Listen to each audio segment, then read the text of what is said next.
Ivelegi mayumdani. Ngasidi Ivelei wakhala duda karigumba ama mawon khalli. Aibu asumna tumina adumuk laisinduna leiba tarabra. Madu yadi. Sagai asigi chadanawdadi mutpa yaroi. Nupi ama oiraga macha poktrabadi. Yumbasida lehenbagi karibu kanaruni. Mapamda chatkinaba thabak thoram kaya aina sendaba yaroi dawri. Ivelegi mamau nupi ama khaklei mamingna thoibi kauri. Mahakna yumasida luhongduna leirakba asi chahi 3 hele. Adubu hojik phawba macha pokte. Macha pokkani haibagi mami su udre. Macha nupa hembana sekmaida thabak subagi leikhirame. Hantak marak asidi wafam masina maram oiraga Ivelei sau lauduna adumak leire. Ayukni. Ayuk aduda mamau nupi thoibina manembu yengduna hairei. Ima, chak salori, thiduna leire. Saringai sida chathongnaba tawbiro. Thoibigi wafam aduda Ivelei do mamit aduna phairap yengi aduga khumlae. Kanagi chak. Chak amata charoi. Nangdi yum masida leiraga. Chaningbata charaga leyo. Thibong ado chare haibagi karisu kanadaba. Hey, nangbu ikaibaga amata khangdrabaro. Ai oirabadi nahana ipamda handuna leijakhrani. Imana haibiriba wafam adudi ai wakhal thaba ngamdre. Ho taruye kaisu wakhal taroi.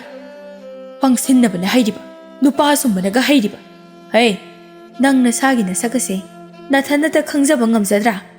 Ha, mina amuk khudom bithinduna taknabaduro nangna pamlibase. Imana hainingiba wafamda adu hektamak haibiyo. Namongna kari asweba tawba yawkhrabage. Aswai aran tawramnabasu madubu ngakbiyo. Ibema haibige dazo.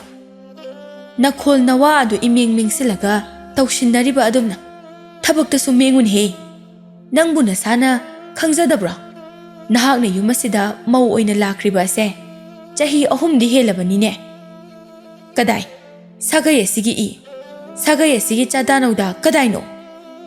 Nangna ipa ipu haktaktagi leiraklaba sagai asibu nahak thakta khamhalage hairibra. Hantang muki wafam asidadi thoibi mathamoida tinglauna pankre. Manemna handak marak mawong mataw ama itaw tawrakliba asigi maram mahak khangle. Manem yu wafam adu taba ngamdraduna thoibi imungda thuna changsinki. Ivelei na machiladuda tapna solhawe. Phareni si hairadi. Masidagi henba thabak kaya ama tawrakhigani. Aigi sagai asidi mutpa yaroi. Nauron khamlaba nangbu imauni haiduna yum masida konsenduna khak thamloi. Nangbu yum masidagi tanthokraga ikhut jaba afaba imau ama icha nupagi damakta yengani chauna luhongani. Asi hairaga Ivelei adu phuk hawgatlaga lekaigi machelei makhoigi mayum tamna chatkre. Somdana thoibi adu phamjaw aduda pham miduda pirang sinthaduna kapli. He thaibang simba mapu. Nahakna nongdambiriba mapok asibu karino. Aibu hojik kari tawgadabana. Nupi ama oiraga sagai amagi mau oiraga sagagi isu piba ngamdaba aise. Nupi ama oibagi matik yamna chadri. Asigumba wafam ase nongma natraga nongmadi inem ibemagi mafamdagi soidana tarakani haibase ai khangi. Hojikti matam adu yawrakle. Chahi 3 helaba asi phawba imitta icha uba phangdabagi phangani haibagi mamisu udre. Thoibi aise onthokna su laibak thikre dako. Thoibi sut kaptuna leiri. Ivelei adu mache leimagi mayum aduda phamle. Leimaga wari adu munna sanari. Iche wafam asibu karam tawgadoino. Aigi sagaidi mutpa yaroi. Aidi pukning ase yamna khoirang khoi saunare. Adugidi karisu khalunu inaw. Ai tawgi nachi leima ai leiri. Chabok tabi mabu nupiro. Awa thabi labada phanek sesilaga amomni haibadi khak yaroi. Inaw kanaroi. Chahi 3 suraba phawba macha yawdrabadi yawraroi. Icha nupa hembagi anobu nupi ama amuk thiduna luhongba haibaduni. Masigi damaktadi ai leiri. Aina loina singe. Iche, aduda amuk luhongba haibado. Mama ainasu yaningi.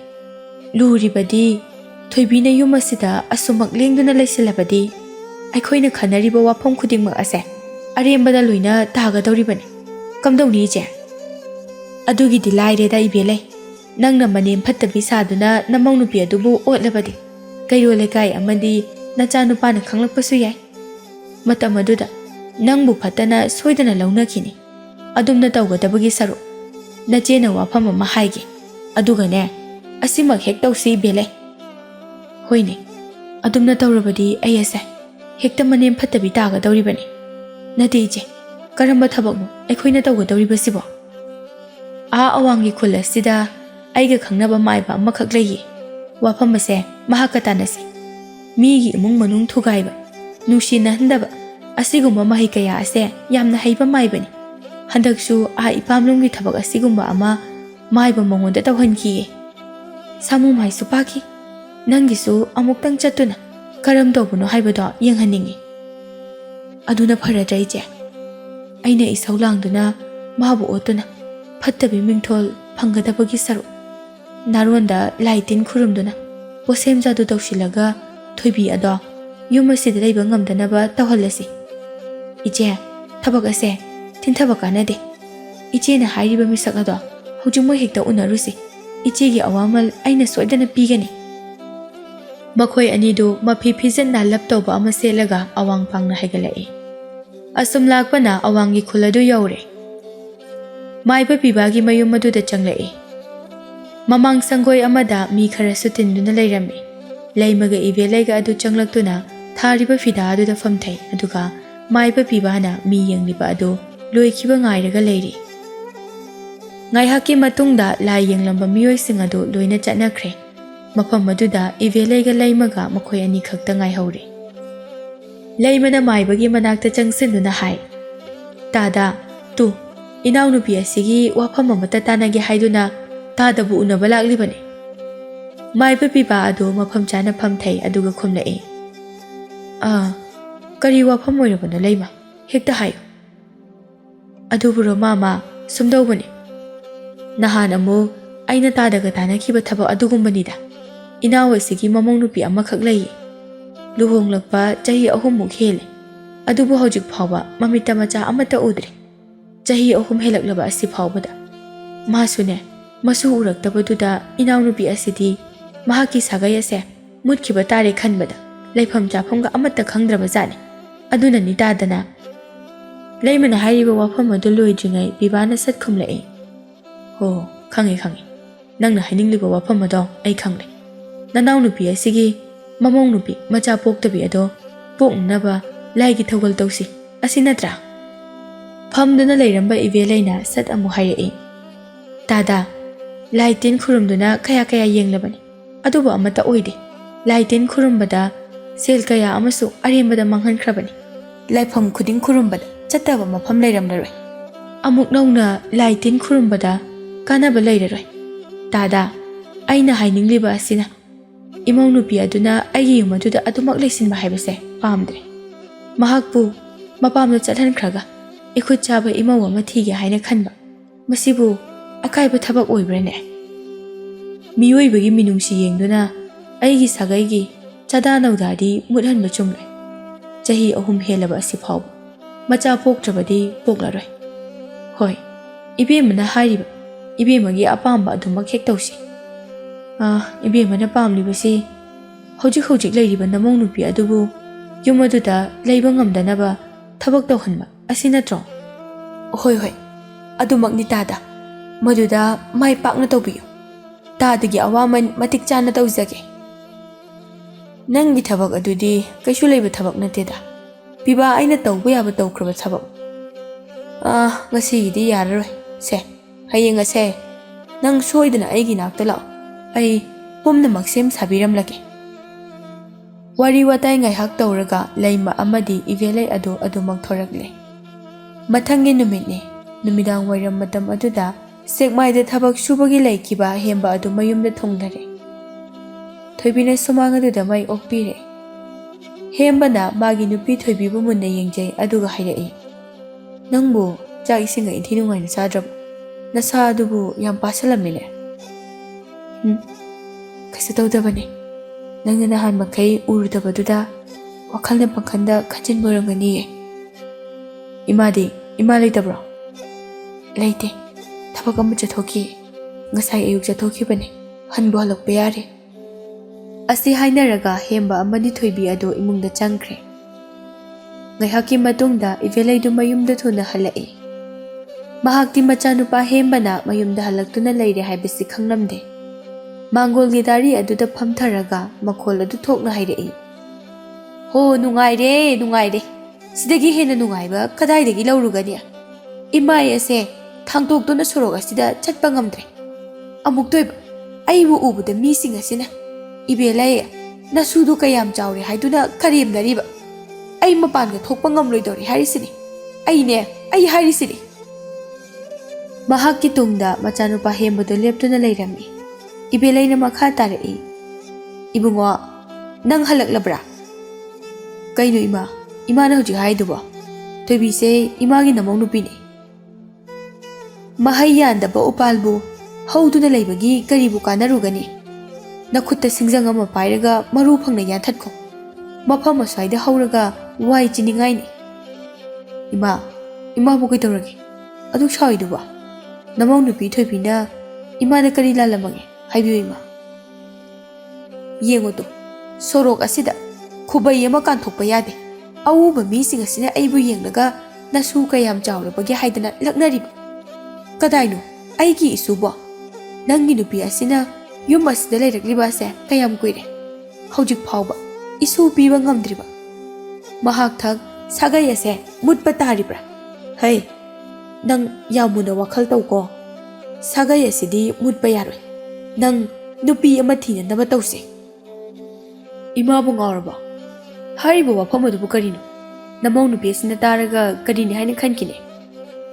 ꯍꯣ, ꯃꯥꯕꯨ ꯇꯥꯅꯅꯕꯅꯤ ꯑꯩꯅ ꯍꯥꯏꯔꯤꯁꯦ꯫ ꯏꯃꯥꯅꯒ ꯃꯍꯥꯛ ꯑꯣꯏꯔꯝꯂꯕꯗꯤꯅꯦ, ꯅꯍꯥꯟꯅ ꯏꯄꯥꯝꯗ ꯆꯠꯇꯨꯅ ꯂꯩꯖꯈ꯭ꯔꯅꯤ꯫ ꯀꯥꯟꯅꯗꯦ ꯏꯕꯨꯡꯉꯣ, ꯁꯥꯒꯩ ꯑꯁꯦ ꯀꯟꯗꯕ ꯌꯥꯗꯦ꯫ ꯂꯨꯍꯣꯡꯅꯕ ꯇꯧꯁꯤ꯫ ꯏꯆꯥꯒꯤ ꯅꯨꯄꯤ ꯑꯃ ꯏꯃꯥꯅ ꯊꯤꯒꯅꯤ꯫ ꯑꯁꯤ ꯍꯥꯏꯔꯒ ꯏꯕꯦꯂꯩ ꯑꯗꯨ ꯏꯃꯨꯡꯗ ꯆꯪꯈꯤ꯫ ꯃꯄꯥꯜꯗ ꯉꯥꯡꯅ ꯁꯛꯅꯔꯤꯕꯁꯤꯡ ꯑꯗꯨ ꯊꯣꯏꯕꯤꯅ ꯂꯣꯏꯅ ꯇꯥꯏ꯫ ꯃꯗꯨꯕꯨ ꯇꯥꯔꯒ ꯃꯤꯠꯂꯨꯗꯒꯤ ꯊꯤꯡꯕ ꯉꯝꯗꯅ ꯄꯤꯔꯥꯡ ꯀꯌꯥ ꯑꯃꯁꯨ ꯆꯤꯟꯊꯔꯛꯏ꯫ ꯃꯥꯒꯤ ꯃꯄꯨꯔꯣꯏꯕ ꯍꯦꯝꯕ ꯑꯗꯨꯁꯨ ꯆꯪꯂꯛꯇꯨꯅ ꯃꯥꯒꯤ ꯅꯥꯛꯇ ꯐꯝꯂꯦ꯫ ꯊꯣꯏꯕꯤꯅ ꯍꯥꯏꯔꯛꯏ꯫ ꯇꯥꯃꯣ, ꯏꯃꯥꯅ ꯍꯥꯏꯔꯤꯕ ꯋꯥꯐꯝ ꯑꯁꯦ ꯌꯥꯕꯤꯌꯨ꯫ ꯑꯩꯍꯥꯛꯊꯛ ꯁꯥꯒꯩ ꯑꯁꯦ ꯃꯨꯠꯍꯟꯕꯗꯤ ꯄꯥꯝꯗꯦ꯫ ꯑꯩꯗꯤ ꯂꯩꯔꯥꯡ ꯑꯣꯏꯔꯕꯁꯨ ꯅꯥꯞꯄꯗ ꯆꯤꯟꯅꯕ ꯌꯥꯗꯕ ꯂꯩꯔꯥꯡ ꯑꯣꯏꯔꯝꯂꯦ꯫ ꯑꯋꯥꯊꯕꯤ ꯂꯥꯕꯒꯨꯝꯂꯕ ꯑꯩꯒꯤ ꯄꯨꯟꯁꯤ ꯑꯁꯤꯕꯨ ꯃꯈꯣꯡ ꯁꯣꯝꯗꯨꯅ ꯃꯍꯩ ꯌꯥꯟꯕ ꯉꯥꯏꯔꯅꯨ꯫ ꯃꯄꯣꯛꯁꯤꯃꯒꯤ ꯑꯣꯏꯊꯣꯛꯂꯔꯣꯏ꯫ ꯑꯇꯣꯞꯄ ꯅꯨꯄꯤ ꯑꯃꯒ ꯂꯨꯍꯣꯡꯗꯨꯅ ꯁꯥꯒꯩ ꯑꯁꯤꯕꯨ ꯀꯟꯕꯤꯌꯨ꯫ ꯊꯣꯏꯕꯤ, ꯀꯩꯅꯣ ꯍꯥꯏꯗꯨꯕꯣ? ꯅꯪꯒꯤ ꯅꯆꯤꯟꯃꯛꯅ ꯑꯗꯨꯝꯅ ꯍꯥꯏꯔꯤꯕ ꯀꯔꯤꯒꯤꯅꯣ? ꯃꯆꯥꯒꯤ ꯃꯇꯩ ꯃꯅꯥꯎ ꯑꯣꯏꯕꯒꯤ ꯃꯔꯤ ꯑꯁꯦ ꯍꯦꯛꯇ ꯇꯠꯀꯗꯧꯔꯤꯕ꯭ꯔꯥ?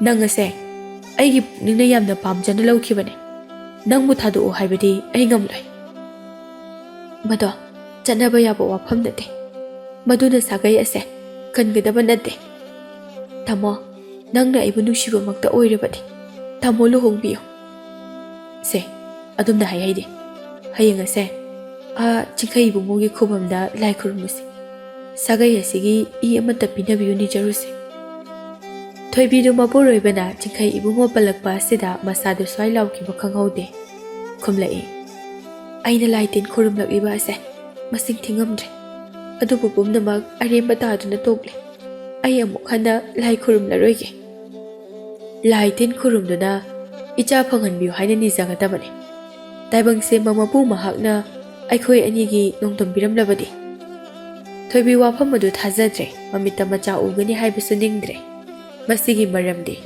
ꯃꯍꯥꯛꯅ ꯂꯣꯏꯁꯤꯟꯗꯨꯅ ꯊꯝꯂꯛꯈꯤ꯫ ꯂꯣꯏꯁꯤꯟꯗꯨꯅ ꯂꯥꯛꯂꯕ ꯋꯥꯐꯝ ꯑꯗꯨ ꯃꯄꯨꯔꯣꯏꯕ ꯍꯦꯝꯕꯒꯤ ꯃꯐꯝꯗ ꯇꯞꯅ ꯂꯤꯊꯣꯔꯛꯏ꯫ ꯑꯗꯨꯉꯩ ꯑꯩꯅ ꯆꯍꯤ 24-25 ꯁꯨꯔꯛꯄ ꯃꯇꯝ ꯑꯗꯨꯋꯥꯏꯗ ꯈꯨꯜꯒꯤ ꯏꯕꯨꯙꯧ ꯆꯤꯡꯈꯩꯒꯤ ꯍꯔꯥꯎ ꯆꯥꯛꯁꯦꯟ ꯇꯝꯕ ꯃꯇꯝꯗ ꯂꯥꯏꯒꯤ ꯊꯧꯒꯜ ꯇꯧꯕ ꯌꯥꯎꯈꯤ꯫ ꯈꯨꯠꯇ ꯍꯪꯒꯦꯟ ꯍꯨꯃꯥꯏ ꯄꯥꯏꯈꯤ꯫ ꯑꯗꯨꯕꯨ ꯂꯥꯏꯕꯛ ꯊꯤꯕꯗꯒꯤ ꯈꯨꯠꯇ ꯄꯥꯏꯕ ꯍꯨꯃꯥꯏ ꯑꯗꯣ ꯅꯥꯟꯊꯗꯨꯅ ꯂꯩꯃꯥꯏꯗ ꯇꯥꯈꯤ꯫ ꯁꯣꯏꯗꯅ ꯏꯈꯣꯡ ꯑꯁꯤꯅ ꯃꯗꯨꯕꯨ ꯅꯦꯠꯁꯤꯜꯂꯨꯏ꯫ ꯃꯤ ꯄꯨꯡ ꯀꯅꯥ ꯑꯃꯠꯇ ꯎꯗ꯭ꯔꯤꯉꯩ ꯊꯧꯒꯜ ꯇꯧꯕ ꯑꯃꯥꯏꯕ ꯑꯃꯥꯏꯕꯤ ꯀꯅꯥ ꯑꯃꯠꯇ ꯈꯪꯗ꯭ꯔꯤ ꯑꯩꯅ ꯂꯩꯃꯥꯏꯗ ꯇꯥꯔꯤꯕ ꯍꯪꯒꯦꯟ ꯍꯨꯃꯥꯏ ꯑꯗꯨꯕꯨ ꯈꯨꯟꯀꯠꯇꯨꯅ ꯑꯃꯨꯛ ꯄꯥꯏꯈꯤ꯫ ꯅꯨꯃꯤꯠ ꯑꯗꯨꯗ ꯑꯩꯅ ꯋꯥꯐꯝ ꯑꯗꯨ ꯂꯣꯠꯁꯤꯟꯈꯤ, ꯀꯔꯤꯁꯨ ꯈꯨꯛ ꯆꯥꯝꯊꯣꯛꯍꯧꯈꯤꯗꯦ꯫ ꯑꯗꯨꯒ ꯑꯃꯅ ꯅꯣꯡꯃ ꯑꯩꯅ ꯇꯨꯔꯦꯜ ꯈꯣꯡꯕꯥꯟꯗ ꯆꯠꯄ ꯀꯥꯟꯗ ꯇꯨꯔꯦꯜ ꯂꯩꯔꯥꯏꯗ ꯈꯨꯃꯟ ꯄꯣꯛꯄ ꯏꯕꯨꯙꯧꯅ ꯃꯨꯁꯨꯛ ꯃꯨꯅ ꯉꯥꯟꯊꯣꯏꯔꯒ ꯂꯩꯔꯝꯕ ꯑꯗꯨ ꯊꯦꯡꯅꯈꯤ꯫ ꯄꯨꯝꯅꯃꯛ ꯑꯁꯤꯅ ꯃꯔꯝ ꯑꯣꯏꯔꯒ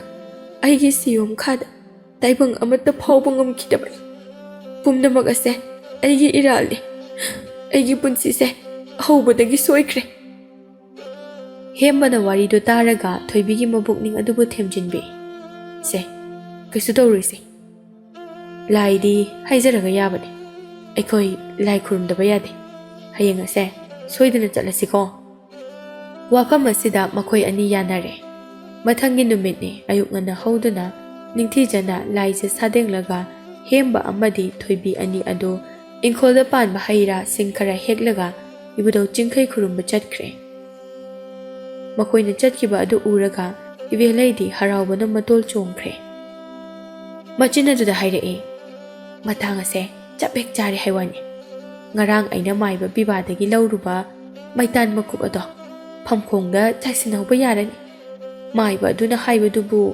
ꯅꯪꯅ ꯐꯝꯈꯣꯡ ꯃꯔꯤ ꯑꯗꯨꯗ ꯃꯩꯇꯥꯟ ꯃꯀꯨꯞ ꯑꯁꯦ ꯈꯔ ꯈꯔ ꯆꯥꯏꯁꯤꯜꯂꯨ꯫ ꯃꯈꯣꯏꯅ ꯐꯃꯨꯡ ꯑꯗꯨꯗ ꯍꯤꯞꯂꯕ ꯀꯥꯟꯗ ꯃꯍꯥꯛꯀꯤ ꯋꯥꯈꯜ ꯑꯗꯣ ꯇꯞꯅ ꯇꯞꯅ ꯑꯣꯜꯂꯛꯀꯅꯤ꯫ ꯐꯃꯨꯡ ꯑꯗꯨꯗ ꯍꯤꯞꯅꯤꯡꯂꯛꯂꯣꯏ, ꯌꯨꯝ ꯑꯗꯨꯗ ꯂꯩꯅꯤꯡꯂꯛꯂꯣꯏ꯫ ꯃꯇꯥꯡ ꯑꯁꯦ ꯆꯥꯔꯦ꯫ ꯃꯈꯣꯏ ꯑꯅꯤꯅ ꯆꯠꯊꯣꯛꯈ꯭ꯔꯤꯉꯩ ꯇꯥꯟꯖꯥ ꯑꯁꯤꯗ ꯃꯩꯇꯥꯟ ꯃꯀꯨꯞ ꯑꯁꯦ ꯍꯦꯛꯇ ꯍꯥꯞꯍꯧꯔꯒꯦ꯫ ꯑꯁꯤ ꯈꯜꯂꯒ ꯏꯕꯦꯂꯩꯗꯨ ꯎꯄꯨ ꯃꯅꯨꯡꯗ ꯊꯝꯖꯤꯟꯈꯤꯕ ꯃꯌꯣꯝ ꯑꯗꯨ ꯄꯨꯊꯣꯔꯛꯇꯨꯅ ꯃꯃꯧ ꯅꯨꯄꯤꯒꯤ ꯀꯥꯗ ꯆꯪꯂꯛꯑꯦ꯫ ꯑꯗꯨꯒ ꯃꯌꯣꯝ ꯑꯗꯨ ꯀꯤꯁꯤ ꯊꯣꯛꯇꯨꯅ ꯃꯃꯧ ꯅꯨꯄꯤ ꯊꯣꯏꯕꯤꯅ ꯇꯨꯝꯕ ꯐꯃꯨꯡ ꯑꯗꯨꯒꯤ ꯃꯈꯣꯡ ꯃꯔꯤ ꯑꯗꯨꯗ ꯃꯩꯇꯥꯟ ꯃꯀꯨꯞ ꯑꯗꯨ ꯈꯔ ꯈꯔ ꯆꯥꯏꯁꯤꯜꯂꯦ꯫ ꯃꯆꯤꯟꯕꯥꯜ ꯑꯗꯨꯗ ꯇꯞꯅ ꯁꯣꯜꯂꯤ꯫ ꯇꯁ, ꯍꯥꯞꯂꯦꯗꯅ꯫ ꯌꯦꯡꯒꯦ, ꯅꯪ ꯌꯨꯝꯁꯤꯗ ꯀꯌꯥꯝ ꯀꯨꯏꯅ ꯂꯩꯕ ꯉꯝꯒꯦ ꯍꯥꯏꯕꯗꯣ ꯌꯦꯡꯒꯦ꯫ ꯅꯪꯅ ꯌꯨꯝ ꯑꯁꯦ ꯊꯥꯗꯣꯛꯇꯨꯅ ꯆꯠꯇ꯭ꯔꯤꯕ ꯐꯥꯎꯕ ꯅꯪꯕꯨ ꯑꯩꯅ ꯂꯛꯅꯈꯤꯒꯗꯧꯔꯤꯕꯅꯤ꯫ ꯅꯨꯄꯤ ꯑꯃ ꯑꯣꯏꯔꯒ ꯃꯆꯥ ꯄꯣꯛꯄꯁꯨ ꯉꯝꯗꯕ ꯑꯩꯒꯤ ꯁꯥꯒꯩꯗꯤ ꯃꯨꯠꯄ ꯌꯥꯔꯣꯏ꯫ ꯁꯣꯝꯗꯅ ꯍꯦꯝꯕ ꯑꯃꯗꯤ ꯊꯣꯏꯕꯤ ꯑꯅꯤꯗꯨ ꯏꯕꯨꯙꯧ ꯆꯤꯡꯈꯩꯒꯤ ꯈꯨꯕꯝ ꯌꯧꯔꯗꯨꯅ ꯈꯨꯔꯨꯝꯅꯕ ꯊꯧꯔꯥꯡꯏ꯫ ꯂꯥꯏꯗ ꯍꯩꯔꯥ ꯂꯩ ꯑꯃꯗꯤ ꯑꯀꯠꯁꯦꯜꯁꯨ ꯌꯥꯎꯅ ꯀꯠꯂꯒ ꯃꯄꯨꯛꯅꯤꯡ ꯑꯗꯨꯗ ꯑꯁꯨꯝꯅ ꯅꯤꯡꯖꯩ꯫ ꯍꯥ ꯆꯤꯡꯉꯨ, ꯈꯨꯌꯨꯝ ꯑꯍꯦꯟꯕ ꯏꯕꯨꯙꯧ, ꯅꯣꯡꯄꯣꯛ ꯆꯤꯡꯈꯩ, ꯏꯃꯥ ꯏꯕꯦꯝꯃ, ꯆꯤꯡꯉꯨ ꯑꯅꯤꯒꯤ ꯅꯈꯨꯌꯥꯗ ꯉꯁꯤꯗꯤ ꯅꯅꯥꯏ ꯇꯣꯂꯕꯤ ꯑꯩꯅ ꯀꯣꯟꯌꯥꯝ ꯋꯥꯅ ꯂꯩꯃꯥꯏ ꯊꯛꯇ ꯇꯥꯕꯒꯨꯝꯅ ꯇꯥꯔꯒ ꯆꯤꯡꯉꯨ ꯑꯅꯤꯒꯤ ꯅꯐꯝꯗ ꯂꯪꯖꯈꯤꯕ ꯏꯔꯥꯜ ꯄꯨꯝꯕꯕꯨ ꯉꯥꯛꯄꯤꯌꯨ ꯍꯥꯏꯅ ꯍꯥꯏꯖꯔꯤ꯫ ꯄꯤꯕꯨꯛꯅꯨꯡꯗ ꯅꯋꯥ ꯄꯨꯏꯕ ꯉꯝꯗ꯭ꯔꯤꯕ ꯄꯨꯝꯅꯃꯛ ꯑꯁꯤꯕꯨ ꯀꯣꯛꯊꯣꯛ ꯆꯥꯝꯊꯣꯛꯄꯤꯌꯨ꯫ ꯇꯤꯟꯌꯦꯠ ꯂꯩꯔꯝꯕꯁꯨ ꯂꯣꯏꯅ ꯈꯥꯏꯗꯣꯛꯄꯤꯌꯨ꯫ ꯅꯅꯥꯏ ꯇꯣꯂꯕꯤ ꯑꯩꯅ ꯈꯨꯠꯐꯥꯡ ꯆꯪꯖꯧ 10 ꯂꯣꯟꯅꯗꯨꯅ ꯅꯈꯨꯌꯥꯗ ꯊꯧꯅꯤꯖꯔꯤꯌꯦ꯫ ꯅꯨꯃꯤꯗꯥꯡꯒꯤ ꯃꯇꯝꯅꯤ, ꯇꯨꯝꯅ ꯍꯤꯞꯅꯔꯤꯕ ꯃꯇꯝꯅꯤ꯫ ꯉꯁꯤꯗꯤ ꯊꯣꯏꯕꯤ ꯑꯗꯨ ꯐꯃꯨꯡ ꯑꯗꯨꯗ ꯇꯨꯝꯕ ꯑꯗꯨꯗ ꯌꯥꯝꯅ ꯍꯩꯅꯗꯕ ꯐꯥꯎꯏ꯫ ꯃꯁꯥ ꯑꯗꯨ ꯃꯔꯦꯡ ꯃꯔꯦꯡ ꯆꯠꯄꯒꯨꯝꯅꯁꯨ ꯇꯧꯔꯤ꯫ ꯐꯃꯨꯡ ꯑꯗꯨꯗ ꯇꯤꯟ ꯀꯥꯡꯒ ꯇꯥꯁꯤꯜꯂꯕ꯭ꯔꯥ ꯍꯥꯏꯗꯨꯅ ꯑꯃꯨꯛ ꯍꯧꯒꯠꯇꯨꯅ ꯌꯦꯡꯂꯨꯏ꯫ ꯑꯃꯨꯛ ꯀꯟꯊꯣꯛꯏ, ꯑꯗꯨꯕꯨ ꯃꯁꯥ ꯑꯗꯨ ꯑꯗꯨꯃꯛ ꯃꯔꯦꯡ ꯃꯔꯦꯡ ꯆꯠꯂꯤ꯫ ꯀꯩꯗꯧꯔꯕꯅꯣ? ꯑꯩꯒꯤ ꯍꯛꯆꯥꯡ ꯑꯁꯤꯅ ꯑꯁꯨꯛ ꯌꯥꯝꯅ ꯃꯔꯦꯡ ꯃꯔꯦꯡ ꯆꯠꯂꯤꯕ? ꯐꯃꯨꯡ ꯑꯁꯤꯗ ꯍꯤꯞꯊꯅꯤꯡꯕ ꯐꯥꯎꯗ꯭ꯔꯤꯕ ꯑꯁꯤꯕꯨ ꯀꯔꯤꯒꯤꯅꯣ? ꯑꯩꯕꯨ ꯍꯤꯡ ꯑꯁꯤꯗ ꯑꯃꯨꯛ ꯏꯔꯨꯖꯈꯤꯒꯗ꯭ꯔꯅꯦ? ꯃꯁꯥꯗꯨ ꯍꯩꯅꯗꯕꯅ ꯍꯦꯜꯂꯛꯄꯗꯒꯤ ꯃꯅꯤꯡꯂꯣꯝꯗ ꯆꯠꯇꯨꯅ ꯂꯥꯏꯖ ꯏꯁꯤꯡ ꯁꯥꯗꯪꯂꯨꯔꯦ꯫ ꯃꯁꯥ ꯑꯗꯨꯗ ꯃꯔꯦꯡ ꯃꯔꯦꯡ ꯆꯠꯂꯝꯕ ꯑꯗꯨ ꯈꯔ ꯃꯈꯩꯗꯤ ꯐꯔꯕꯣꯏ ꯈꯜꯂꯦ꯫ ꯃꯐꯤ ꯐꯤꯖꯣꯜ ꯍꯣꯡꯗꯨꯅ ꯐꯃꯨꯡ ꯑꯗꯨꯗ ꯀꯥꯈꯠꯂꯛꯂꯦ꯫ ꯃꯃꯤꯠ ꯑꯗꯨ ꯎꯏꯁꯤꯟꯗꯨꯅ ꯇꯨꯝꯕ ꯊꯦꯝꯂꯔꯦ꯫ ꯃꯤꯀꯨꯞ ꯑꯃ ꯇꯨꯝꯂꯝꯃꯤ꯫ ꯇꯨꯝꯕ ꯑꯗꯨꯗ ꯊꯣꯏꯕꯤ ꯃꯪ ꯑꯃꯈꯛ ꯃꯪꯂꯛꯏ꯫ ꯃꯪ ꯑꯗꯨꯗꯅꯤ ꯃꯄꯨꯔꯣꯏꯕ ꯍꯦꯝꯕꯅ ꯋꯥꯡꯂꯩ ꯑꯈꯥꯕ ꯊꯛꯇꯨꯅ ꯉꯥꯎꯅ ꯐꯩꯅ ꯃꯌꯨꯝꯗ ꯍꯟꯖꯤꯜꯂꯛꯂꯤꯕ ꯑꯗꯨ꯫ ꯃꯃꯥꯡ ꯊꯛꯇ ꯑꯃꯨꯛꯇ ꯇꯧꯗꯕ ꯁꯥꯖꯠꯅꯤ ꯉꯁꯤ ꯃꯄꯨꯔꯣꯏꯕꯅ ꯇꯧꯔꯛꯂꯤꯕ ꯑꯁꯦ꯫ ꯃꯄꯨꯔꯣꯏꯕꯕꯨ ꯌꯦꯡꯗꯨꯅ ꯍꯥꯏ, ꯀꯔꯤꯅꯣ ꯇꯧꯕꯤꯔꯛꯂꯤꯕ ꯑꯁꯤꯕꯣ? ꯑꯃꯨꯛꯇ ꯇꯧꯗꯕ ꯁꯥꯖꯠ ꯇꯧꯕꯤꯔꯤꯕ ꯑꯁꯤꯕꯨ ꯀꯔꯤꯒꯤꯅꯣ? ꯀꯗꯥꯏꯗꯒꯤ ꯋꯥꯡꯂꯩꯅꯣ ꯑꯃꯨꯛ ꯊꯛꯄꯤꯔꯛꯂꯤꯕ ꯑꯁꯤꯕꯣ? ꯃꯅꯝꯁꯤꯗꯤ! ꯑꯁꯤ ꯍꯥꯏꯔꯒ ꯊꯣꯏꯕꯤ ꯑꯗꯨ ꯃꯈꯨꯠ ꯅꯥꯝꯃꯅ ꯃꯅꯥꯇꯣꯟ ꯑꯗꯨ ꯃꯦꯟꯁꯤꯜꯂꯦ꯫ ꯃꯗꯨꯗ ꯅꯤꯁꯥ ꯉꯥꯎꯔꯕ ꯍꯦꯝꯕꯅ ꯊꯣꯏꯕꯤꯒꯤ ꯃꯈꯨꯠ ꯑꯗꯨꯕꯨ ꯐꯠ ꯀꯟꯊꯣꯛꯂꯒ ꯍꯥꯏꯔꯛꯏ, ꯀꯔꯤꯒꯤ ꯃꯅꯝ? ꯑꯩꯅ ꯉꯁꯤ ꯇꯧꯔꯤꯕꯁꯤ ꯀꯔꯤꯒꯤꯅꯣ? ꯑꯩ ꯌꯥꯝ ꯄꯦꯟꯗꯦ. ꯉꯁꯤꯁꯦ ꯏꯃꯥꯟꯅꯕꯒꯤ ꯃꯆꯥꯒꯤ ꯏꯄꯥꯟ ꯊꯧꯔꯝ ꯑꯃ ꯆꯠꯂꯨꯕꯅꯤ. ꯉꯔꯥꯡꯇ ꯂꯨꯍꯣꯡꯈꯤꯕ ꯏꯃꯥꯟꯅꯕ ꯑꯗꯨꯅ ꯃꯆꯥ ꯄꯣꯛꯄꯒꯤ ꯍꯔꯥꯎꯕꯅ ꯂꯣꯏꯍꯧꯔꯦ. ꯑꯗꯨꯒ ꯑꯩꯒꯤꯅ ꯀꯗꯥꯏ? ꯆꯍꯤ 3 ꯍꯦꯜꯂꯕ ꯑꯁꯤ ꯐꯥꯎꯕ ꯏꯃꯤꯠꯇ ꯏꯆꯥ ꯎꯕ ꯐꯪꯗꯦ. ꯊꯥꯖꯗ꯭ꯔꯦ. ꯑꯩ ꯁꯨꯛꯊꯥ ꯊꯥꯖꯗ꯭ꯔꯦ. ꯏꯃꯤꯠꯇ ꯏꯆꯥ ꯎꯒꯅꯤ ꯍꯥꯏꯕ ꯊꯥꯖꯗ꯭ꯔꯦ. ꯑꯩꯅ ꯑꯁꯨꯝꯅ ꯅꯤꯡꯉꯝꯗꯅ ꯂꯦꯟꯕ ꯄꯨꯟꯁꯤ ꯑꯁꯤ ꯎꯔꯒ ꯅꯪ ꯄꯦꯜꯂꯣꯀꯣ. ꯑꯁꯤꯒꯨꯝꯕ ꯋꯥꯉꯥꯡ ꯑꯁꯤ ꯃꯄꯨꯔꯣꯏꯕꯅ ꯅꯣꯡꯃꯇ ꯑꯃꯨꯛꯇ ꯉꯥꯡꯈꯤꯗ꯭ꯔꯤꯕꯅꯤ. ꯊꯣꯏꯕꯤ ꯃꯤꯠꯂꯨꯗꯒꯤ ꯄꯤꯔꯥꯡ ꯁꯤꯟꯊꯔꯛꯏ ꯑꯗꯨꯒ ꯍꯥꯏꯔꯛꯏ, ꯀꯔꯤꯅꯣ ꯍꯥꯏꯕꯤꯔꯤꯕ ꯋꯥꯐꯝ ꯑꯗꯨꯕꯣ? ꯁꯤꯕꯨ ꯑꯩꯒꯤ ꯏꯔꯥꯜꯂꯣ? ꯅꯥꯆꯣꯝ ꯑꯣꯏꯔꯕꯁꯨ ꯁꯝꯖꯤꯔꯩ ꯑꯣꯏꯕ ꯌꯥꯗ꯭ꯔꯕ ꯑꯩꯒꯤ ꯄꯨꯟꯁꯤꯅꯤ. ꯍꯧꯖꯤꯛꯇꯤ ꯀꯅꯥ ꯑꯃꯠꯇꯅ ꯑꯩꯕꯨ ꯅꯨꯡꯁꯤꯕꯤꯔꯔꯣꯏ. ꯑꯩꯅ ꯈ꯭ꯋꯥꯏꯗꯒꯤ ꯅꯨꯡꯁꯤꯖꯕ ꯃꯤꯁꯛ ꯅꯪꯅ ꯐꯥꯎꯕ ꯑꯩꯉꯣꯟꯗ ꯑꯗꯣꯝꯅ ꯍꯥꯏꯔꯕ? ꯆꯠꯄꯤꯈ꯭ꯔꯣ. ꯅꯪꯗ ꯌꯨꯝꯁꯤ ꯊꯥꯗꯣꯛꯇꯨꯅ ꯆꯠꯄꯤꯈ꯭ꯔꯣ. ꯑꯩꯁꯦ ꯅꯪꯅ ꯃꯔꯝ ꯑꯣꯏꯔꯒ ꯃꯥꯏ ꯑꯁꯤ ꯈꯨꯔꯕꯅꯤ. ꯑꯋꯥꯊꯕꯤ ꯂꯥꯕ ꯅꯪꯕꯨ ꯃꯈꯣꯡ ꯁꯣꯝꯒꯦ ꯈꯜꯂꯨꯔꯕꯅꯤ. ꯑꯩꯒꯤ ꯋꯥꯈꯜ ꯂꯥꯟꯕ ꯑꯣꯏꯔꯦ. ꯍꯧꯖꯤꯛꯇꯤ ꯄꯂꯦꯝ ꯏꯃꯥꯅ ꯍꯥꯏꯕ ꯋꯥꯐꯝ ꯑꯗꯣ ꯑꯩ ꯌꯥꯔꯒꯦ. ꯁꯥꯒꯩ ꯑꯁꯤ ꯃꯨꯠꯇꯅꯕ ꯑꯩ ꯅꯧꯅ ꯑꯃꯨꯛ ꯂꯨꯍꯣꯡꯂꯒꯦ. ꯃꯄꯨꯔꯣꯏꯕꯒꯤ ꯋꯥꯐꯝ ꯑꯁꯤꯗ ꯊꯣꯏꯕꯤ ꯃꯄꯨꯛꯅꯤꯡ ꯑꯗꯨ ꯌꯥꯝꯅ ꯅꯨꯡꯉꯥꯏꯔꯝꯗꯦ. ꯃꯄꯤ ꯑꯗꯨ ꯆꯗꯨꯝ ꯇꯥꯕ ꯃꯈꯩ ꯀꯞꯆꯔꯒ ꯍꯥꯏꯔꯛꯏ, ꯑꯗꯨꯝꯅ ꯍꯥꯏꯕꯤꯒꯅꯨ. ꯃꯍꯩ ꯄꯥꯟꯗꯕ ꯂꯩꯔꯥꯡ ꯁꯥꯠꯇꯕ ꯅꯨꯄꯤ ꯑꯃꯅꯤ ꯍꯥꯏꯕꯗ ꯑꯩ ꯏꯁꯥꯅ ꯌꯥꯖꯩ. ꯑꯗꯨꯕꯨ ꯑꯩꯕꯨ ꯌꯨꯝ ꯑꯁꯤꯗꯒꯤ ꯆꯠꯈꯣ ꯍꯥꯏꯕ ꯑꯗꯨꯗꯗꯤ ꯍꯥꯏꯕꯤꯒꯅꯨ. ꯑꯩ ꯅꯈꯣꯡ ꯀꯣꯟꯗꯨꯅ ꯍꯥꯏꯖꯔꯤ. ꯁꯥꯒꯩ ꯑꯁꯤꯒꯤ ꯆꯥꯗꯥ ꯅꯧꯗꯥꯕꯨ ꯀꯟꯅꯅꯕꯒꯤꯗꯃꯛ ꯂꯝꯂꯥꯟꯕꯤ ꯀꯅꯥ ꯑꯃꯒ ꯅꯧꯅ ꯂꯨꯍꯣꯡꯒꯦ ꯍꯥꯏꯕꯗ ꯑꯩ ꯍꯔꯥꯎ ꯍꯔꯥꯎ ꯌꯥꯖꯒꯦ. ꯑꯩꯕꯨ ꯌꯨꯝ ꯑꯁꯤꯗ ꯃꯤꯅꯥꯏ ꯑꯣꯏꯔꯕꯁꯨ ꯑꯣꯏꯍꯟꯕꯤꯌꯨ. ꯃꯌꯨ ꯉꯥꯎꯔꯕ ꯍꯦꯝꯕꯅ ꯐꯨꯛ ꯍꯧꯒꯠꯂꯒ ꯍꯥꯏꯔꯛꯏ, ꯅꯪ ꯌꯨꯝ ꯑꯁꯤꯗ ꯂꯩꯕ ꯌꯥꯔꯣꯏ. ꯉꯁꯤ ꯍꯥꯏꯕ ꯅꯨꯃꯤꯠ ꯑꯁꯤꯗꯒꯤ ꯌꯨꯝ ꯑꯁꯤ ꯊꯥꯗꯣꯛꯇꯨꯅ ꯆꯠꯈꯤꯒꯗꯕꯅꯤ. ꯑꯁꯤ ꯍꯥꯏꯔꯒ ꯃꯈꯣꯡꯗ ꯇꯨꯔꯕꯤ ꯊꯣꯏꯕꯤꯕꯨ ꯃꯉꯛꯁꯝ ꯑꯗꯨ ꯄꯥꯏꯗꯨꯅ ꯁꯣꯔꯣ ꯆꯤꯡꯊꯣꯔꯛꯏ ꯑꯗꯨꯒ ꯁꯨꯃꯥꯡ ꯑꯗꯨꯗ ꯏꯟꯊꯈꯤ. ꯃꯃꯥꯡ ꯊꯣꯡ ꯑꯗꯨ ꯆꯦꯠꯅ ꯂꯣꯟꯁꯤꯟꯈꯤ. ꯇꯟꯖꯥ ꯑꯁꯤꯗ ꯊꯣꯏꯕꯤ ꯃꯤꯀꯞ ꯈꯪꯊꯣꯛ ꯊꯣꯛꯂꯛꯏ. ꯃꯤꯀꯞ ꯊꯣꯛꯂꯛꯄꯗ ꯃꯃꯥꯟ ꯃꯃꯤꯠꯇ ꯄꯤꯅ ꯆꯣꯠꯇꯨꯅ ꯂꯩꯔꯝꯃꯤ. ꯃꯊꯃꯣꯏ ꯑꯗꯨ ꯋꯥꯖꯩ. ꯃꯪꯂꯥꯟꯒꯤ ꯊꯧꯗꯣꯛ ꯑꯗꯨꯕꯨ ꯍꯟꯅ ꯅꯤꯡꯁꯤꯡ ꯅꯥꯀꯟꯗ ꯇꯨꯝꯂꯤꯕ ꯃꯄꯨꯔꯣꯏꯕꯕꯨ ꯌꯦꯡꯖꯩ ꯑꯗꯨꯒ ꯁꯨꯠ ꯀꯞꯄꯤ. ꯃꯊꯪꯒꯤ ꯅꯨꯃꯤꯠꯅꯤ. ꯉꯁꯤꯗꯤ ꯌꯥꯝꯅ ꯊꯥꯖꯗꯕ ꯃꯑꯣꯡ ꯑꯃꯗ ꯃꯃꯥ ꯏꯕꯦꯂꯩꯅ ꯆꯥꯛꯈꯨꯝꯗ ꯆꯪꯗꯨꯅ ꯆꯥꯛ ꯊꯣꯡꯗꯨꯅ ꯂꯩꯔꯝꯃꯤ. ꯊꯣꯏꯕꯤꯗꯤ ꯃꯗꯨ ꯎꯕꯗ ꯑꯉꯛꯄ ꯐꯥꯎꯔꯦ. ꯑꯗꯨꯕꯨ ꯃꯅꯦꯝꯅ ꯃꯉꯣꯟꯗ ꯇꯥꯊꯤꯅ ꯇꯧꯕꯤꯕ ꯑꯁꯤꯗ ꯃꯅꯦꯝꯕꯨ ꯀꯧꯕꯗꯤ ꯉꯝꯖꯗꯦ. ꯃꯃꯥꯏ ꯑꯗꯨ ꯂꯩꯊꯣꯛꯇꯨꯅ ꯃꯍꯥꯛꯀꯤ ꯀꯥ ꯑꯗꯨꯗ ꯑꯗꯨꯃꯛ ꯆꯪꯂꯛꯂꯦ. ꯉꯥꯏꯍꯥꯛꯀꯤ ꯃꯇꯨꯡꯗ ꯏꯕꯦꯂꯩ ꯑꯗꯨ ꯆꯪꯂꯛꯇꯨꯅ ꯍꯥꯏꯔꯛꯏ, ꯍꯥꯏ ꯊꯣꯏꯕꯤ, ꯆꯥꯛ ꯑꯁꯤ ꯂꯣꯏꯔꯕꯅꯤ. ꯉꯁꯤꯗꯤ ꯏꯃꯥꯅꯅꯦ ꯉꯥ ꯑꯣꯏꯅ ꯊꯣꯡꯂꯕꯅꯤ. ꯏꯕꯨꯡꯉꯣꯗꯤꯅꯦ ꯆꯥꯛꯂꯨꯛꯇ ꯐꯝꯍꯧꯔꯦ. ꯄꯨꯟꯅ ꯆꯥꯍꯧꯔꯨꯔꯁꯤ ꯂꯥꯛꯑꯣ. ꯏꯕꯦꯂꯩ ꯉꯔꯥꯡꯁꯨ ꯃꯥꯏꯕ ꯄꯤꯕꯥꯒꯤ ꯃꯅꯥꯛꯇ ꯆꯠꯂꯨꯕꯅꯤ. ꯃꯥꯏꯕ ꯄꯤꯕꯥꯅ ꯃꯉꯣꯟꯗ ꯂꯩꯗ ꯁꯦꯝꯖꯤꯜꯂꯒ ꯂꯩ ꯑꯗꯨꯕꯨ ꯃꯐꯣꯜ ꯇꯥꯅ ꯇꯛꯈꯥꯏꯔꯒ ꯃꯆꯨꯝ ꯈꯔ ꯄꯤꯔꯛꯈꯤꯕꯅꯤ. ꯃꯆꯨꯝ ꯑꯗꯨꯕꯨ ꯌꯦꯟꯁꯥꯡꯗ ꯍꯥꯞꯂꯒ ꯄꯤꯖꯧ ꯍꯥꯏꯅ ꯁꯤꯟꯅꯔꯛꯄꯅꯤ. ꯃꯗꯨꯕꯨ ꯍꯥꯞꯄ ꯌꯦꯟꯁꯥꯡ ꯑꯗꯨ ꯆꯥꯔꯕꯗꯤ ꯅꯨꯄꯤ ꯑꯗꯨ ꯃꯕꯨꯛꯅꯤꯡ ꯑꯣꯜꯂꯗꯕꯅꯤ ꯍꯥꯏꯔꯛꯈꯤꯕꯅꯤ. ꯋꯥꯐꯝ ꯑꯁꯤꯗ ꯏꯕꯦꯂꯩꯅ ꯉꯥ ꯊꯣꯡꯗꯨꯅ ꯃꯃꯧ ꯅꯨꯄꯤꯒꯤ ꯌꯦꯟꯁꯥꯡ ꯁꯔꯨꯛ ꯑꯗꯨꯗ ꯁꯦꯝꯖꯤꯜꯂꯕ ꯃꯀꯨꯞ ꯑꯗꯨ ꯍꯥꯞꯇꯨꯅ ꯑꯣꯠꯈꯥꯏꯕꯤꯔꯝꯃꯤ. ꯊꯣꯏꯕꯤ ꯅꯍꯥ ꯃꯈꯩꯒ ꯃꯥꯟꯅꯗꯕ ꯃꯑꯣꯡ ꯑꯗꯨꯗ ꯈꯔꯗꯤ ꯉꯛꯆꯥꯅꯕ ꯐꯥꯎꯔꯦ. ꯃꯃꯥꯅ ꯀꯧꯕ ꯑꯗꯨꯗ ꯃꯍꯥꯛꯁꯨ ꯍꯧꯒꯠꯇꯨꯅ ꯆꯥꯛꯈꯨꯝ ꯇꯝꯅ ꯆꯪꯂꯛꯂꯦ. ꯃꯃꯥꯅ ꯊꯣꯡꯗꯣꯛꯇꯅ ꯊꯣꯡꯕ ꯆꯥꯛ ꯌꯦꯟꯁꯥꯡ ꯑꯗꯨꯗ ꯃꯕꯨꯛꯅꯤꯡꯗ ꯆꯤꯡꯅꯕꯗꯤ ꯐꯥꯎꯔꯦ. ꯑꯃꯨꯛ ꯆꯥꯛ ꯆꯥꯔꯤꯕ ꯃꯄꯨꯔꯣꯏꯕꯁꯨ ꯌꯦꯡꯖꯩ.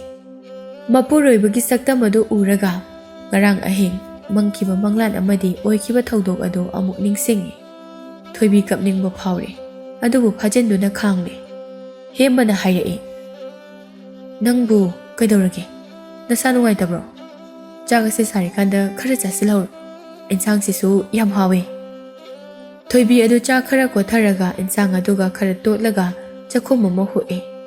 ꯑꯗꯨꯕꯨ ꯃꯁꯥ ꯑꯗꯨꯗ ꯀꯔꯤꯁꯨ ꯇꯧꯕ ꯐꯥꯎꯗꯦ. ꯃꯍꯥꯛꯅ ꯆꯤꯡꯅꯕ ꯑꯗꯨ ꯆꯨꯝꯒꯗ꯭ꯔꯥ ꯍꯥꯏꯅ ꯈꯜꯂꯨꯕꯅꯤ ꯑꯗꯨꯕꯨ ꯇꯥꯏꯑꯣꯟꯅꯔꯝꯂꯦ. ꯆꯥꯛꯂꯨꯛ ꯑꯗꯨꯒꯤ ꯇꯪꯈꯥꯏ ꯑꯃꯗꯤ ꯆꯥꯔꯦ.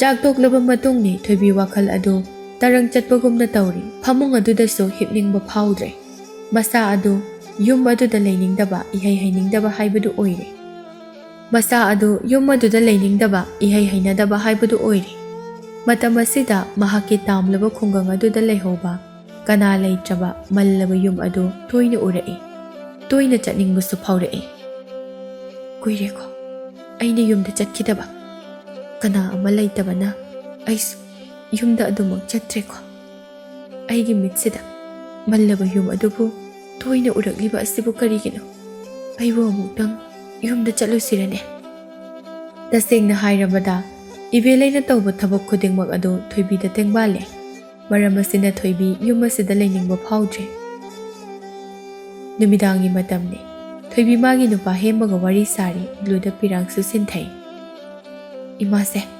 mathwai yamna wajari sagai asibu mutkhini khanbana masa ase laiman oire aduna tamo nang thuna luhongbiyo sagai ase khandaba yade hemba asigumba wafam asina mamanasu magi nupinasu tattana asumna haijilakpa asi taba ngamlaktre saurangna na hairai kanagi luhongbano ai asibu na khoina kari oina ubage matungda asigumba wafam ase palagaba aibu phate haigano asi hairaga hemba adu phamungda kakhatuna mamai adu onthoktuna hipkhre thoibi phamjaw aduda pham kapli kapli tawri wakhal aduna khali aina yum asida lengdana adumak leishinba taragadi ipuroiba ase atopa nupiga amuk luhongo haiba yarara madu oirabadi imagi aningba apamba ase thungba ngamlara makhoina aibu yum asidagi ingak ase paiduna tanthoktrine isana yana ikhong ase yumdagi thangtoktuna chatkhani kana khangdaba mafam amada waithongluraki nupi ama oiraga icha pokpa ngamdaba lairang ama oiraga laida katpa yadaba aide arembada punsi ase mangkrasano kanagi mafamda saidang luduna awaba amuk piningdre palem imagi saraidasu yum asida leiba ngamdre sagai asina chadha nauda puthokduna nungai yaibi marang kaina phananabagidam ai mafam ase thadokduna chatkrage asi khallaga thoibi ado mamitagi mapi tana kappi ngasigi numit asidadi mahak yamna kappi phamung aduda phamduna leita ningdre adubu mapuroiba adu tumkiba ngaiduna leire ngaihaki matungda mapuroiba hemba adu khoro khoro na khoktuna tumkre phamjawda hiplamba thoibi adu tapna hogalai mapuroibana tumliba adugi manak adu tamna changsili aduga mapukningda ningjai mathangi mapok haibadu leiramba thoklabadi mapok aduda nangi asengba sagaigi mau haibadu oiba phangjagi nongdam tibi aigi laibak asidadi handak mapok langona sida mafam asida poloifam layo haina tamlamdraba mali ai chatlagi mafam ase thadokduna ai chatlagi aina chatkraba matungda nakhoigi aningba apamba khudingmak ada loina thonglagani aduga nakhoina aigi khongulso lirakana ipuroibagi khongya thambalgi uphul marik asina nanaugi punsida afabatabu ohenba ngamjage ko asi khallaga thoibi adu makhod aduna mapuroibagi khongya thambal adu soglaga makokta nanthai thoibi yamna kappe mayum adu thadoklamdai mabukning adu nungsibana loire asumna su khali taibang palba asida mamita macha amata udrabadi mafam aduda mau oina leiba yadraboi mamita macha udrabadi manemaku mapuroibana su thausabidraboi thoibi kapayaba kablaba tungda mafi ama illaga karisu pudana mamang thong aduda tapna hangtoi thoklamlaga amuk ngasinbirami sumang aduda kumthai mayum adubu hanna amuktang nungsina yenglamlaga thongal maikaida thokre makha pangna haithaduna chatkre mathangi anganba ayukni hembana yahaurakpada thoibi adu leiramdre yum aduda koikau kawi yena khalu kha ko yengi adubu thiba phangba kauba leitre magi mama ive leidi mamong nupi adu mana thakpa lang aduda thuraduna yum asida leiba ngamdraduna mapamdara kadaidano ama soidana chatlamgani haina khalle wafam adubu losilaga oidaba wafam amana ꯄꯥꯎꯃꯤꯟꯅꯗꯨꯅ ꯃꯆꯥꯅꯨꯄꯥ ꯍꯦꯝꯕꯒꯤ ꯃꯄꯨꯛꯅꯤꯡ ꯑꯗꯨ ꯑꯣꯟꯅꯅꯕ ꯊꯧꯔꯥꯡ ꯇꯧꯏ꯫ ꯃꯆꯥꯒꯤ ꯅꯥꯛꯇ ꯆꯪꯁꯤꯜꯂꯛꯂꯒ ꯏꯕꯦꯂꯩꯅ ꯍꯥꯏꯔꯛꯏ, "ꯊꯤꯔꯨꯔꯅꯨ, ꯅꯪꯒꯤ ꯅꯨꯄꯤ ꯄꯦꯠꯅ ꯆꯦꯡꯖꯪꯕꯤꯗꯣ ꯊꯤꯕꯗ ꯐꯪꯒꯗꯕ ꯅꯠꯇ꯭ꯔꯦ꯫ ꯅꯍꯥꯃꯈꯩ ꯋꯥꯐꯝ ꯑꯁꯦ ꯑꯩꯅ ꯂꯣꯠꯁꯤꯟꯗꯨꯅ ꯊꯝꯂꯛꯄꯅꯤ꯫ ꯅꯍꯥꯛꯅ ꯇꯥꯔꯒ ꯅꯨꯡꯉꯥꯏꯈꯤꯔꯣꯏ ꯈꯟꯗꯨꯅ ꯏꯆꯤꯜ ꯑꯁꯦ ꯀꯥꯡꯊꯣꯛꯈꯤꯗꯕꯅꯤ꯫ ꯑꯗꯨꯕꯨ ꯍꯧꯖꯤꯛꯇꯤ ꯅꯪꯒꯤ ꯅꯨꯄꯤ ꯑꯁꯤꯅ ꯋꯥꯐꯝ ꯑꯁꯦ ꯊꯕꯛ ꯑꯣꯏꯅ ꯄꯥꯡꯊꯣꯛꯇꯨꯅ ꯎꯠꯂꯕꯅꯤ꯫ ꯑꯁꯦꯡꯕ ꯄꯨꯝꯕ ꯑꯗꯣ ꯂꯣꯠꯁꯤꯟꯗꯨꯅ ꯊꯝꯕ ꯉꯝꯂꯛꯇ꯭ꯔꯦ." "ꯀꯔꯤ ꯋꯥꯐꯝꯅꯣ ꯏꯃꯥ? ꯅꯃꯧ ꯅꯨꯄꯤꯅ ꯀꯔꯤ ꯇꯧꯔꯝꯂꯒꯦ? ꯍꯥꯏꯌꯨ ꯏꯃꯥ." ꯏꯕꯦꯂꯩꯅ ꯃꯍꯥꯛꯅ ꯁꯦꯝꯖꯤꯟ ꯁꯥꯖꯤꯟꯕ ꯋꯥꯐꯝꯁꯤꯡ ꯑꯗꯨ ꯃꯆꯥꯒꯤ ꯃꯥꯡꯗ ꯍꯥꯏꯔꯛꯏ꯫ "ꯍꯥ ꯀꯔꯤꯕꯨ ꯑꯣꯏꯅꯤ? ꯅꯪꯒꯤ ꯅꯨꯄꯤ ꯑꯗꯣ ꯃꯇꯧꯗ ꯊꯣꯠ-ꯅꯤꯟꯕ ꯃꯥꯡꯖꯔꯕꯁꯨ ꯌꯥꯝꯅ ꯇꯧꯕ ꯉꯝꯃꯤꯅꯦ꯫ ꯅꯪꯗꯤ ꯂꯥꯡꯐꯩꯗ ꯆꯠꯈ꯭ꯔꯕꯅꯤꯅ ꯃꯍꯥꯛꯅ ꯌꯨꯝ ꯑꯁꯤꯗ ꯇꯧꯔꯤꯕꯁꯤꯡ ꯑꯁꯦ ꯑꯃꯠꯇ ꯈꯪꯉꯝꯃꯣꯏꯅꯦ꯫ ꯅꯪꯅ ꯌꯨꯝ ꯑꯁꯤꯗ ꯍꯜꯂꯛꯂꯒ ꯂꯩꯕ ꯃꯇꯝ ꯑꯁꯤꯗ ꯀꯔꯤꯁꯨ ꯈꯪꯖꯗꯕꯤ ꯂꯥꯟꯖꯗꯕꯤ ꯁꯥꯗꯨꯅ ꯂꯩꯁꯤꯟꯅꯕ, ꯑꯗꯨꯒ ꯅꯪꯅ ꯍꯦꯛ ꯊꯕꯛ ꯆꯠꯈ꯭ꯔꯒꯅ ꯑꯃꯨꯛꯇꯣꯏꯕ ꯌꯨꯝ ꯑꯁꯤꯗꯒꯤ ꯊꯣꯛꯇꯨꯅ ꯅꯨꯄꯥ ꯅꯍꯥꯒ ꯏꯔꯥꯡ ꯇꯧꯕ꯫ ꯀꯨꯏꯔꯕꯅꯤ ꯋꯥꯐꯝ ꯑꯁꯦ ꯑꯩꯅ ꯍꯥꯏꯗꯣꯛꯂꯨꯔꯒ ꯑꯩꯕꯨ ꯐꯠꯇꯕꯤ ꯇꯥꯈꯤꯅꯤ ꯍꯥꯏꯗꯨꯅ ꯍꯥꯏꯗꯕꯅꯤ꯫ ꯍꯣ ꯍꯧꯖꯤꯛꯁꯨ ꯃꯍꯥꯛꯅ ꯃꯐꯝ ꯈꯪꯗꯅ ꯃꯥꯡꯈ꯭ꯔꯤꯕ ꯑꯁꯦ ꯅꯪꯅ ꯂꯩꯇ꯭ꯔꯤꯉꯩ ꯃꯍꯥꯛꯅ ꯅꯥꯔꯣꯟꯗ ꯈꯪꯅꯕ ꯅꯨꯄꯥ ꯑꯃꯗ ꯆꯦꯟꯈꯤꯕ ꯁꯣꯏꯗꯅ ꯑꯣꯏꯔꯝꯒꯅꯤ꯫ ꯍꯧꯖꯤꯛꯇꯤ ꯐꯔꯦꯗꯅ, ꯂꯩꯀꯥꯏ ꯃꯤꯌꯥꯝ ꯃꯃꯥꯡ ꯑꯁꯤꯗ ꯑꯩꯒꯤ ꯏꯃꯥꯏ ꯑꯁꯦ ꯊꯝꯐꯝ ꯂꯩꯔꯔꯣꯏ꯫ ꯏꯕꯦꯂꯩꯒꯤ ꯃꯃꯧ ꯅꯨꯄꯤ ꯊꯣꯏꯕꯤꯗꯣ ꯑꯍꯤꯡꯗ ꯃꯐꯝ ꯈꯪꯗꯅ ꯃꯥꯡꯈ꯭ꯔꯦ ꯍꯥꯏꯗꯨꯅ ꯄꯥꯎꯊꯪꯅꯈ꯭ꯔꯅꯤ." ꯑꯁꯤ ꯍꯥꯏꯔꯒ ꯏꯕꯦꯂꯩ ꯑꯗꯨ ꯀꯞꯁꯤꯟꯅꯩ꯫ ꯍꯦꯝꯕ ꯃꯃꯥꯅ ꯍꯥꯏꯔꯤꯕ ꯋꯥꯐꯝ ꯑꯗꯨꯗ ꯊꯥꯖꯈ꯭ꯔꯦ꯫ ꯈꯜꯂꯨꯔꯒ ꯃꯥꯒꯤ ꯅꯨꯄꯤꯕꯨ ꯇꯨꯀꯠꯆꯕ ꯐꯥꯎꯔꯛꯏ꯫ ꯃꯁꯥ ꯑꯗꯨ ꯍꯪꯒꯣꯏꯔꯛꯏ꯫ "ꯅꯪꯃꯛꯅꯁꯨ ꯑꯗꯨꯒꯨꯝꯕ ꯂꯝꯆꯠ ꯐꯩ꯫ ꯉꯁꯤꯗꯒꯤꯗꯤ ꯅꯪ ꯑꯩꯒꯤ ꯏꯐꯝꯗ ꯃꯥꯡꯈ꯭ꯔꯕꯅꯤ꯫ ꯅꯪꯉꯣꯟꯗ ꯊꯝꯂꯝꯕ ꯊꯥꯖꯕ ꯄꯨꯝꯅꯃꯛ ꯃꯥꯡꯈ꯭ꯔꯕꯅꯤ꯫ ꯅꯪꯒꯤ ꯈꯣꯡꯒꯨꯜꯁꯨ ꯑꯩꯅ ꯂꯤꯔꯣꯏ, ꯑꯗꯨꯒ ꯅꯪꯅꯁꯨ ꯌꯨꯝ ꯑꯁꯤꯗ ꯍꯜꯂꯛꯇꯨꯅ ꯂꯩꯕ ꯌꯥꯔꯣꯏ." ꯏꯕꯦꯂꯩꯅ ꯃꯇꯥꯡ ꯑꯗꯨ ꯆꯥꯅ ꯁꯠ ꯂꯥꯎꯅ ꯍꯨ ꯀꯥꯝꯁꯤꯟꯍꯧꯏ꯫ "ꯃꯍꯥꯛꯊꯛ ꯁꯥꯒꯩ ꯑꯁꯤꯕꯨ ꯃꯨꯠꯅꯕ ꯁꯤꯜꯂꯝꯂꯦꯗꯅ꯫ ꯀꯥꯟꯅꯗꯦ ꯏꯕꯨꯡꯉꯣ, ꯃꯍꯥꯛꯀꯤꯗꯃꯛ ꯋꯥꯈꯜ ꯄꯨꯛꯅꯤꯡ ꯋꯥꯔꯨꯕ ꯍꯧꯅꯗꯦ꯫ ꯀꯩꯗꯧꯖꯔꯨꯅꯤ ꯍꯥꯏꯕꯒꯦ? ꯏꯆꯥꯒꯤꯗꯃꯛ ꯃꯁꯛ ꯃꯇꯧ ꯐꯖꯕꯤ ꯅꯨꯄꯤ ꯑꯃ ꯏꯃꯥꯅ ꯍꯥꯏꯅꯔꯒ ꯆꯥꯎꯅ ꯂꯨꯍꯣꯡꯒꯅꯤ."